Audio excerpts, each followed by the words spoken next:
السلام علیکم کلاس. آج جو ہم لوگوں نے کویشچن کرنا ہے وہ ہیں انجمن امداد عوامی کے نقصانات ری میرٹس آف کوآپریٹو سوسائٹی. پہلے ہم لوگوں نے میرٹ کیے تھے, ٹھیک ہے. اب ہم لوگوں نے ڈی میرٹ کرنے ہیں. تو اس کے ساتھ آپ لوگوں نے انٹروڈکشن اور ڈیفینیشن خود کرنی ہے. ساتھ آپ لوگوں کو پتہ ہے جیسے ہم لوگ کلاس میں کرتے تھے بالکل ویسے ہی آپ لوگوں نے یہ سوال ریڈی کرنا ہے ریویژن میں. پوائنٹ نمبر 1 ہمارے پاس ہے انتظامی صلاحیتوں کی کمی.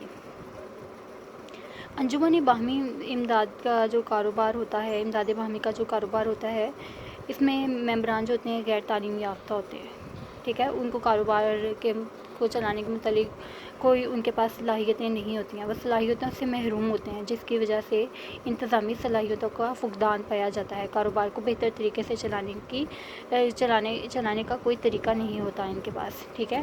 پوائنٹ نمبر 2 ہمارے پاس ہے سرمایہ کی کمی. سرمایہ کی کمی میں کیا کہتے ہیں کہ انجمن امداد باہمی کے وسائل کم ہوتے ہیں. یہ ہم لوگوں کو پتہ ہے کہ انجمن امداد باہمی کے پاس سرمایہ کی کمی ہوتی ہے. ممبران اتنا ہی سرمایہ لے کے آتے ہیں جن کے پاس جتنا سرمایہ ہوتا ہے, ٹھیک ہے. وسائل کی کمی ہوتی ہے, اسی لیے کاروبار کو وسیع پیمانے پر چلانا مشکل ہوتا ہے.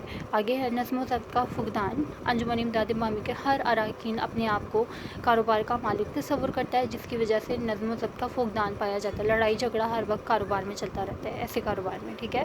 غیر محدود ذمہ داریاں میں نے پہلے بھی بتایا تھا کہ انجمن کے اراکین ہر طرح کا کام خود سر انجام دیتے ہیں, ٹھیک ہے. بازار سے مارکیٹ سے چیزیں لے کے آنا, اس کو لوگوں تک پہنچانا, تمام طرح کے کام جو ہیں اراکین خود سر انجام دیتے ہیں, جس کی وجہ سے ان کی ذمہ داریاں غیر محدود ہوتی ہیں. نفع کا عنصر. انجمن امداد باہمی میں جو نفع ہوتا ہے وہ کم شرح سے ہوتا ہے, ٹھیک ہے. کم شرح کا نفع ہوتا ہے. تو کیا کہہ رہے ہیں کہ اسی لیے نفع کا عنصر جو ہوتا ہے محدود پیمانے پر پایا جاتا ہے, چھوٹے پیمانے پر ہوتا ہے. فیصلوں میں تاخیر. انجمن امداد باہمی میں فیصلے کرنے میں بہت زیادہ تاخیر پائی جاتی ہے. اگر کوئی فیصلہ کرنا ہوتا ہے تو اسے تمام اراکین سے پوچھنا پڑتا ہے, پھر جا کے اس ڈیسیژن کا امپلیمنٹیشن کیا جاتا ہے, جس کی وجہ سے فیصلوں میں تاخیر ہو جاتی ہے. آگے ہے عدم تعاون. انجمن کا آغاز تو بہت فائدہ مند ہمیں نظر آتا ہے, لیکن بعد میں اکثر انجمن میں عدم تعاون کا فقدان پایا جاتا ہے. ممبران میں اراکین میں زیادہ تر مقابلہ بازی کا رجحان نظر آتا ہے, جس کی وجہ سے انجمن کے اراکین جو ہیں ایک دوسرے سے ہر وقت لڑائی جھگڑے میں رہتے ہیں, اور اس کا مقصد جو ہے پوری طرح سے ختم ہو جاتا ہے. آگے ہے عدم دلچسپی. کیونکہ انجمن امداد باہمی میں نفع کا عنصر نہیں ہوتا تو لوگ اس میں دلچسپی نہیں لیتے ہیں, دلچسپی کا فقدان پایا جاتا ہے. پوائنٹ نمبر 9 ہے ہمارے پاس ماہرین کی خدمت. ماہرین کی خدمت کی کمی. ماہرین کی خدمت کی کمی کس طرح سے ہوتی ہے کہ جب اراکین کے پاس سرمایہ کی کمی ہوگی, سرمایہ کی کمی کی وجہ سے وہ کسی بھی ہائر مینجمنٹ کو نہیں بلا سکتے یا ماہرین کی خدمت نہیں لے سکتے ہیں, جس کی وجہ سے کاروبار بہتر طریقے سے نہیں چل پاتا. آگے ہے قانونی سرپرستی کا فقدان. کیونکہ انجمن امداد باہمی رجسٹرڈ نہیں ہوتی ہے, اس کی وجہ سے قانونی سرپرستی کا فقدان بھی نظر آتا ہے. پوائنٹ نمبر ہمارے پاس ہے 11. پوائنٹ نمبر 11 میں کہتے ہیں رازداری کا فقدان. انجمن کا کاروباری معاملات جو ہوتے ہیں اس میں رازداری کا فقدان پایا جاتا ہے, کیونکہ تمام معاملات جو ہیں اراکین کو پتہ ہوتے ہیں اور ہر کسی کے علم میں ہوتے ہیں, ٹھیک ہے, جس کی وجہ سے بعض اوقات جو ہے نقصان بھی پہنچنے کا اندیشہ ہوتا ہے ایسے کاروبار میں.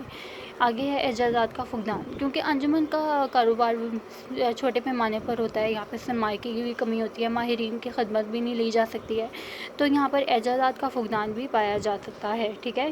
پرانی مشینری بھی استعمال ہوتی ہے, جس کی وجہ سے محدود مارکیٹ ہوتی ہے, ٹھیک ہے, جس کی وجہ سے کاروبار جو ہے ترقی نہیں کر پاتا صحیح طریقے سے. تو یہ آپ لوگوں کا چیپٹر ختم ہو گیا ہے, ٹھیک ہے. اب اس کے ہمارے پاس ہیں خصوصیات, ٹھیک ہے. خصوصیات آپ لوگوں کو پتہ ہے کہ ہم لوگ کس طرح سے کرتے ہیں, بالکل اسی طرح سے آپ لوگوں نے خصوصیات کر کے اس چیپٹر کو اب کور کر لینا ہے, ٹھیک ہے. بالکل ان تینوں کویشچن میں سے جو ہے آپ لوگوں کے شارٹ کویشچن نکلیں گے, شارٹ کویشچن کر کے ود ایم سی کیوز آپ لوگوں نے یہ چیپٹر اب ختم کر لینا ہے, ٹھیک ہے. یہ بہت آسان سا چیپٹر ہے, تو امید کرتی ہوں کہ سارے جو ہیں اسے اچھے طریقے سے یاد کریں گے. باقی ہم بعد میں انشاءاللہ پڑھیں گے. اللہ حافظ.